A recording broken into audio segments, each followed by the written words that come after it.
যে আমি এইবাৰ যেহেতু নামিছোঁ অলপ ৰাজনৈতিক পথাৰখনত, এইবাৰ আমি আগতীয়াকৈ এই কাৰণত নামিছোঁ যাতে আমি কিবা কোনোবাই আমাক প্ৰতাৰণা কৰিব বিচাৰিলেও সেই প্ৰতাৰণাৰ যথাযথ উত্তৰ আমি যাতে দিব পাৰোঁ, তাৰ কাৰণে আমি আগতীয়াকৈ প্ৰস্তুতি গ্ৰহণ কৰিছোঁ।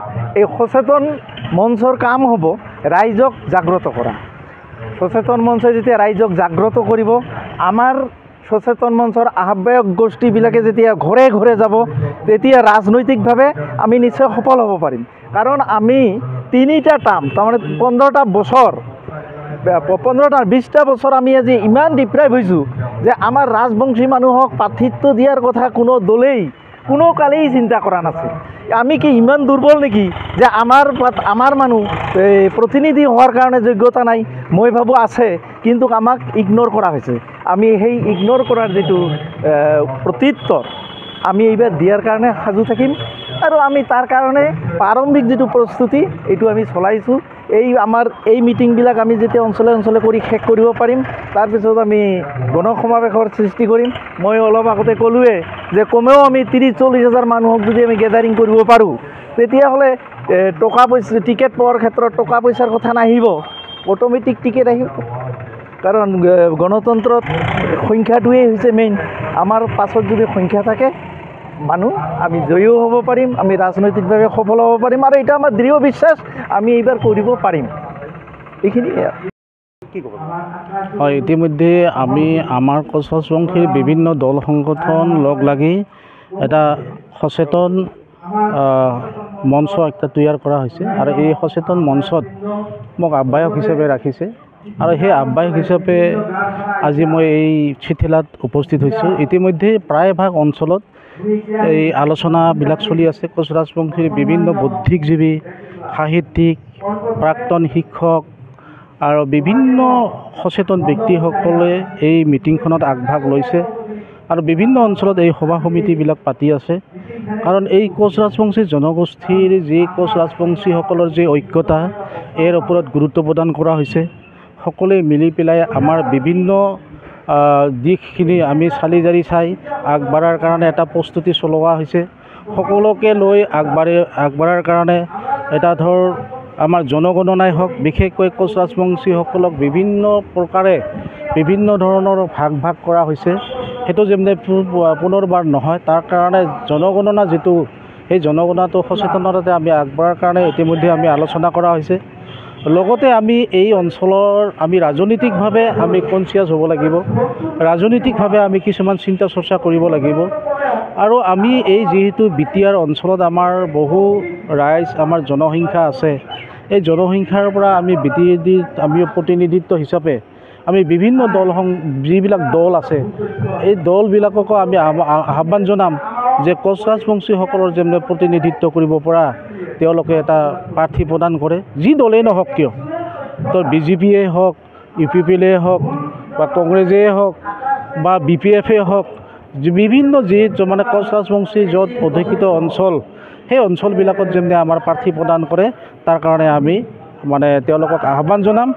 আৰু এই লগে লগে যদি আমাৰ ৰাজনৈতিক দলবিলাকে তেনেকৈ কোনো গুৰুত্ব ভূমিকা নলয়, তেনেহ'লে তৎকালে আমি ইয়াৰ এটা মানে ব্যৱস্থা কৰাৰ কাৰণে ৰাইজে এই সিদ্ধান্ত ল'ব, আৰু ইয়াৰ পিছতে আমি এটা গণসমাৱেশো দিম।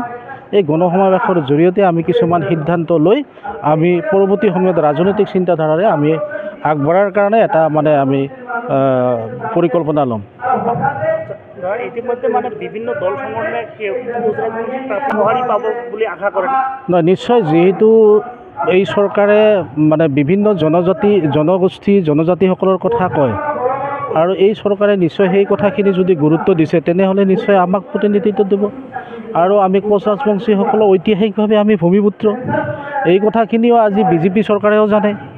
যদি এই খিলঞ্জীয়া মানুহখিনিক আমি ভূমিপুত্ৰসকলক যদি আমাক বিত্ৰে কৰে, তেনেহ'লে এইটো কি জাতি মাটি ভেটিৰ কথা কোৱা এই চৰকাৰখনে নিশ্চয় তেনেকৈ নকৰিব। আৰু আমি আহ্বান জনাম, মই যিহেতু আক্ৰাছৰ লগত জড়িত হৈ আছিলোঁ, এই জাতিটোৰ লগত মানে হাজাৰ হাজাৰ ৰাইজক লৈ আমি এটা সময়ত আন্দোলনো কৰিছিলোঁ। কিন্তু প্ৰথম কথাটো হ'ল, প্ৰথমতে মই কোচ ৰাজবংশী, তাৰপিছত মোৰ মানে বিভিন্ন ৰাজনৈতিক বা বিভিন্ন হেৰিবিলাক হ'ব। সেইকাৰণে কোচ ৰাজবংশী জাতিৰ চিন্তাৰ প্ৰতি মই এইটো মোৰ মানে অন্তৰৰ পৰা আছে, মোৰ ভিতৰুৱাভাৱে মোৰ স্বাভিমান আছে। সেইকাৰণে এই জাতিটোৰ প্ৰতি আমাৰ কিছু দায়বদ্ধতা আছে আৰু এই জাতিটোৰ প্ৰতি আমি আগবাঢ়ি নিয়াৰ কাৰণে আমাৰ কিছু কৰ্ম আছে। সেই কৰ্মখিনি সদায় কৈ যাম আৰু যিদিনাখনলৈকে এই সংগ্ৰামী সত্তা আমাৰ যিদিনাখনলৈ আমাৰ প্ৰাণ থাকিব সিদিনাখনলৈকে আমাৰ এই স্বাভিমান আছে আৰু সিদিনাখনলৈকে এই জাতিটোৰ উত্তৰণৰ আমি উন্নয়নটো বিচাৰিমেই। আৰু সেইকাৰণে আমি খিনি ফোনতে মানে কথা পাতি লৈ আছে, কিন্তু আমাৰ মানুহ কোনোবাই এৰেষ্ট কৰিব বিচাৰে, কোনোবাই ধৰি লওক আঘাতপ্ৰাপ্ত হ'লে হস্পিটেল যাবলৈ বিষটো তেখেতে পাব।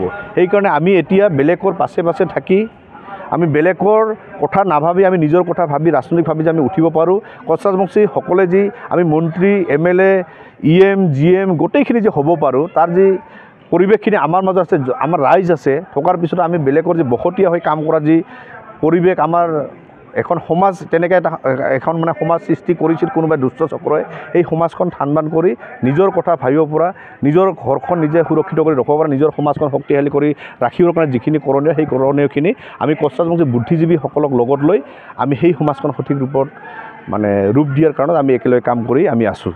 লগতে আৰু এটা কথা আমি ক'ব বিচাৰিছোঁ, আমি জাতি জনগণনা যি প্ৰক্ৰিয়া, এই প্ৰক্ৰিয়া আজি কোকৰাঝাৰ, চিৰাং, বাক্সা এই অঞ্চলত আমাৰ অনুষ্ঠিত কৰা হ'ল। প্ৰত্যেকখন জিলা কমিটিত হ'ব, গুৱাহাটীত এখন বিভিন্ন বুদ্ধিজীৱীলৈ আৰম্ভ কৰা হ'ব। এই কোচ ৰাজবংশীসকল যাতে আমি গৌৰৱেৰে কোচ ৰাজবংশীসকল যাতে আমি নিজকে কোচ ৰাজবংশী বুলি পৰিচয় দিব পাৰোঁ, তাৰ কাৰণে আপোনালোকৰ জৰিয়তে ৰাইজক সজাগ সচেতন হৈ নিজৰ জাতি জনগণনাত সহায় সহযোগ কৰাৰ কাৰণে মই আহ্বান জনাইছোঁ। ইতিমধ্যে কোচ ৰাজবংশী বিভিন্ন প্ৰাৰ্থিত্ব দিব লাগে বুলি দাবী জনাইছে, যদি নিদিয়ে আপোনালোকে কি পদক্ষেপ ল'ব? চাওক, আমাৰ চিধা কথা, ৰাজনৈতিকভাৱে যদি আমি আগবাঢ়িব নোৱাৰোঁ, জাতি এটা কেতিয়াও উত্তৰণ নহয়। যদি আমাক প্ৰত্যেকটো ৰাজনৈতিক দলে যদি আমাক প্ৰতাৰণা প্ৰবঞ্চনা কৰিব বিচাৰিছে, তাক কিন্তু আমি হাত সাৱটি কেতিয়াও বহি নাথাকোঁ। এইটো স্পষ্ট কথা। যদি আমাক বাৰে বাৰে প্ৰতাৰণা প্ৰবঞ্চনা কৰাৰ যদি আমি পৰিৱেশ দেখিবলৈ পাওঁ, তেতিয়াহ'লে নিজৰ ব্যৱস্থা আমি কেনেকৈ কৰিব পাৰোঁ তাৰ ব্যৱস্থা কিন্তু কোচ ৰাজবংশী ৰাইজ সচেতন সমাজে এইবাৰ কৰিব। তাৰ কাৰণে ইয়াত আমি আপোনালোকে এটা কথা চাওক, প্ৰত্যেকটো দলত কোচ ৰাজবংশী মানুহখিনি কাম কৰে। কোচ ৰাজবংশী মানুহখিনি কাম কৰাৰ পিছতো আগস্থান কিয় দিয়া হোৱা নাই আমাৰ প্ৰশ্ন। সেইকাৰণে আমাৰ এটাই কথা, কোচ ৰাজবংশী অধ্যুষিত অঞ্চলত কোচ ৰাজবংশী প্ৰতিনিধি দিবই লাগিব। যদি নিদিয়ে তেতিয়াহ'লে তেখেতসকলৰ ৰাজনৈতিক পলিচি কেনেকৈ বেন কৰিব লাগে সেই ব্যৱস্থা সদৌ কোচ ৰাজবংশী ছাত্ৰ সন্থাৰ লগতে কোচ ৰাজবংশী সচেতন সমাজে সেই বিহিত ব্যৱস্থা কৰাৰ কাৰণে আমি অলৰেডি পলিচি আমি ৰচনা কৰিছোঁ। তেনেকৈ আমি আগবাঢ়িম।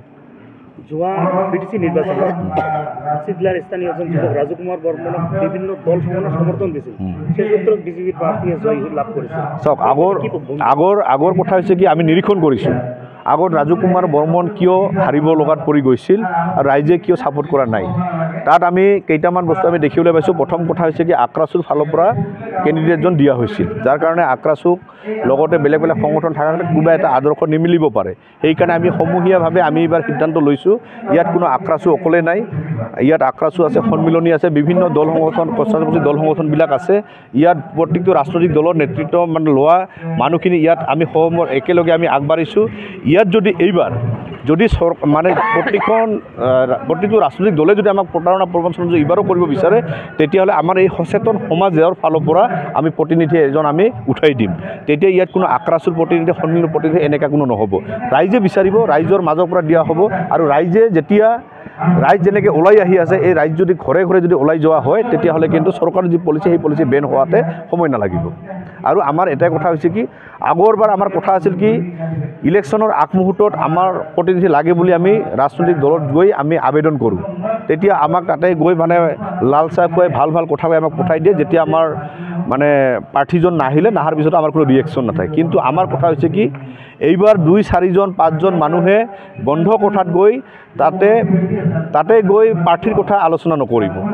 প্ৰাৰ্থীৰ কথা ৰাইজে এইবাৰ ডিচাইড কৰিব। ৰাইজে ইয়াত হাজাৰ হাজাৰ মানুহ গোট হ'ব। সেই হাজাৰ হাজাৰ মানুহৰ গোট যেতিয়া একেলগ হ'ব, সিহঁতৰ যি কণ্ঠ, সিহঁতৰ যি বিচাৰে, তাৰ ওপৰত ভিত্তি কৰি সেই কামটো কৰা হ'ব। যদি ৰাইজে কয় এইবাৰ আমি অমুক দলৰ পৰা প্ৰাৰ্থীটো বিচাৰিব লাগে, তেতিয়া বিচৰোৱা হ'ব। আৰু যদি ভাবে বোলে নহয়, আমাৰ কোচ ৰাজবংশীসকলে নিজাববীয়াকৈ প্ৰাৰ্থী দিব লাগে, সেই হিচাপতো আমি আগবাঢ়িম। মুঠতে আমাৰ কথা হ'ল, আমি যদি হাৰিও যাওঁ আমাৰ একো ক'ব লগা নাই, কিন্তু আমাৰ আৱেগ, অনুভূতি, আদৰ্শ বচাই ৰখাৰ কাৰণে কোচ ৰাজবংশীসকল ৰাজনৈতিক পথাৰত নামিবৰ কাৰণে ৰেডি হৈ আছে।